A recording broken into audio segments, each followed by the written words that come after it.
బోంజూ నమస్తే, నేను మీ ప్యారిస్లో తెలుగు అబ్బాయిని.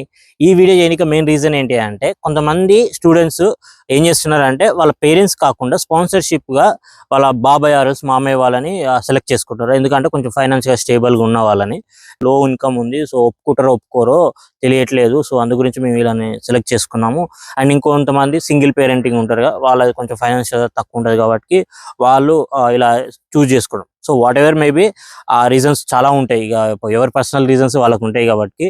సో ఇప్పుడు ఏంటి అంటే ఇక్కడ వాళ్ళకి డాక్యుమెంట్స్ ఏం పెట్టాలని కొంచెం ఏమంటారు కన్ఫ్యూజన్లో ఉన్నారు. ఎందుకంటే పేరెంట్స్ కాకుండా వేరే వాళ్ళు స్పాన్సర్ చేస్తే విఎఫ్ఎస్ వాళ్ళకి కొంచెం డౌట్స్ ఉంటాయి. ఎందుకు చేస్తున్నారు వాళ్ళు, దేనికి అసలు మీకు చేయాల్సిన అవసరం ఏముంది, వాళ్ళకు ఒక ఫ్యామిలీ ఉంటుంది, వాళ్ళని కాకుండా మీకే ఎందుకు చేస్తున్నారు, ఇలా మల్టిపుల్ అయితే రైజ్ అవుతాయి క్వశ్చన్స్. సో వాళ్ళ కోసం అయితే నేను వాళ్ళు నమ్మేటట్టు చేయాలంటే మీరు పెట్టాల్సిన డాక్యుమెంట్స్ ఏంటి అంటే, ఫస్ట్ వచ్చేసి అఫిడవిట్లో మీకు చాలాసార్లు చెప్పాను, చాలా మంది తప్పులు చేస్తున్నారు, అఫిడవిట్ పెట్టట్లేదు. ఎందుకు నాకు అర్థం కావట్లేదు.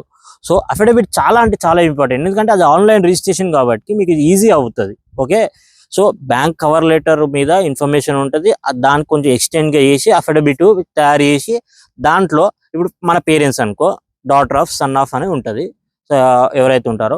సో ఇప్పుడు ఎవరైతే మన గార్డియన్ అవుతారు, ఇప్పుడు మన పేరెంట్స్ కాకుండా మనకు స్పాన్సర్ చేసినా వాళ్ళు గార్డియన్ అవుతారు. సో వాళ్ళు పెట్టి వాళ్ళ సైన్ చేపియాలి. అఫిడవిట్ మీద మనం సైన్ చేపిస్తే అదొక మీకు సర్టిఫికేషన్ అయిపోతుంది. ఒక డాక్యుమెంట్ పక్కకు వస్తుంది. అండ్ సెకండ్ వచ్చేసి మీ ఐటీఆర్స్, ఎవరైతే మీకు స్పాన్సర్ చేస్తున్నారో వాళ్ళు ఫైనాన్షియల్ స్టేబుల్గా ఉన్నారు, వాళ్ళ ఇన్కమ్ ఎంత, పే స్లిప్స్ ఏంటి, వాళ్ళ ఐటీఆర్స్ కడుతున్నారు, లేకపోతే అగ్రికల్చర్ ఉంటే నేను చెప్పాను ఇంతకుముందుకే, అగ్రికల్చర్ ఉంటే వాళ్ళ ఇన్కమ్ ఎంత, దాని సర్టిఫికేట్ ఏంటి, దాన్ని తీసుకురండి, మొత్తం A to Z కంప్లీట్గా వాళ్ళకి శాలరీ ఎంత వస్తుంది, ఎంత ఖర్చు అవుతుంది ఏంటి అనేది ఈ కంప్లీట్గా ఒక డాక్యుమెంట్ ఆర్ ఒకటి కాకపోతే 100 పెట్టండి. నీకు ఎన్ని డాక్యుమెంట్స్ పెడితే అంత ఇంపార్టెంట్ అన్నట్టు. సో అదొక డాక్యుమెంట్. ఇప్పుడు ఏంటి, 2 అయిపోయినాయి. అఫిడవిట్ ఒకటి, ఇన్కమ్ ఎలా వస్తుంది ఏంటి ఏం చేస్తున్నారు ఇది 2. ఓకే, అండ్ థర్డ్ వచ్చేసి బర్త్ సర్టిఫికేట్.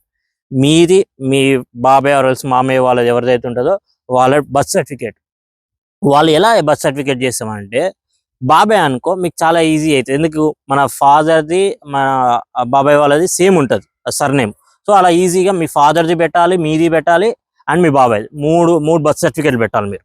ఓకే, 3 బర్త్ సర్టిఫికేట్లు పెడితే మీకు చాలా ఈజీ అన్నట్టు. సో వీళ్ళందరూ ఒకటే ఫ్యామిలీ, సో ఏం కాదు వీళ్ళు ఇవ్వచ్చు అన్నట్టు వాళ్ళొక అమ్మాయి. ఇప్పుడు ఒక కష్టంగా ఏంటి అంటే మన మామ వాళ్ళది ఏంటి అంటే, మామ వాళ్ళు ఎలా అంటే మన మదర్ సైడ్ నుంచి వస్తారు కాబట్టి వాళ్ళ డాక్యుమెంట్ కొంచెం ఇబ్బందిగా ఉంటుంది. ఇక వాళ్ళు ఎట్లా అంటే మన జస్టిఫికేషన్ పక్కా ఇవ్వాల్సింది, 100% మన జస్టిఫికేషన్ ఇవ్వాల్సింది. సో అక్కడ ఏంటి అంటే మన మదర్ది పెట్టాలి, మా మామయ్య వాళ్ళది బర్త్ సర్టిఫికేట్ పెట్టాలి, నీది పెట్టాలి, అండ్ అక్కడ మీరు మెన్షన్ కూడా చేయాలి ఎట్లా ఫ్యామిలీ లింక్ ఎలా అవుతారు మీకు, ఇలా వీళ్ళు ఎలా ఏంటి అనేది కూడా పెట్టాలి. దానికి అది కొంచెం కష్టంగానే ఉంటుంది. బట్ మనం ఏంటి అంటే దానికి ఆ ఫ్యామిలీ లింక్ ఏంటి ఎలా చేయాలి అంటే కవర్ లెటర్ పెట్టాలి. కవర్ లెటర్లో ఈచ్ అండ్ ఎవ్రీథింగ్ మీరు మెన్షన్ చేయాలి.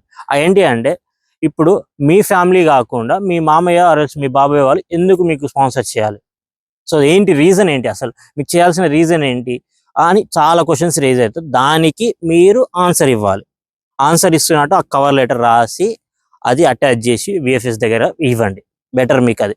సో అలా ఇచ్చారంటే కొంచెం మీకు సేఫ్ అవుతుంది, అన్నీ పెడుతుంది. దానికి తగ్గట్టు డాక్యుమెంట్స్ మళ్ళీ ఇప్పుడు ఏవైతే చెప్పానో అవి అటాచ్ చేసి పెడితే చాలు, ఇంకేం అవసరం లేదు. సో ఇవన్నీ డాక్యుమెంట్స్ మీరు సెట్ చేసుకోవాలి. అఫిడవిట్ మీ బాబాయ్ది, మీ మామయ్యది, మీది ముగ్గురిది. అండ్ సెకండ్ వచ్చేసి ఐటీఆర్స్.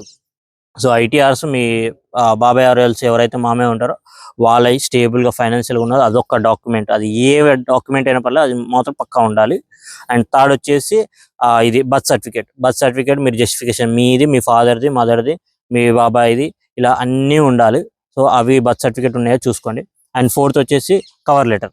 సో కవర్ లెటర్లో మీరు జస్టిఫికేషన్ ఇవ్వాల్సి ఉంటుంది.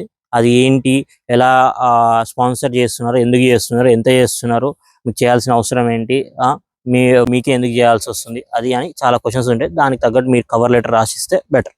సో ఇది మొత్తానికి నేను స్పాన్సర్షిప్ ఎవరైతే వేరే మన పేరెంట్స్ కాకుండా ఎవరైతే చేస్తారో వాళ్ళకి చేయాల్సిన డాక్యుమెంట్స్ అన్నట్టు. సో కంప్లీట్గా ఈ డాక్యుమెంట్స్ అన్ని పెట్టండి, విఎఫ్ఎస్లో సబ్మిట్ చేయండి. సో ఈ వీడియో మీకు నచ్చింది అనుకుంటున్నాను. Please like, share, subscribe. మళ్ళీ ఇంకో వీడియోతో మీ ముందుంటాను.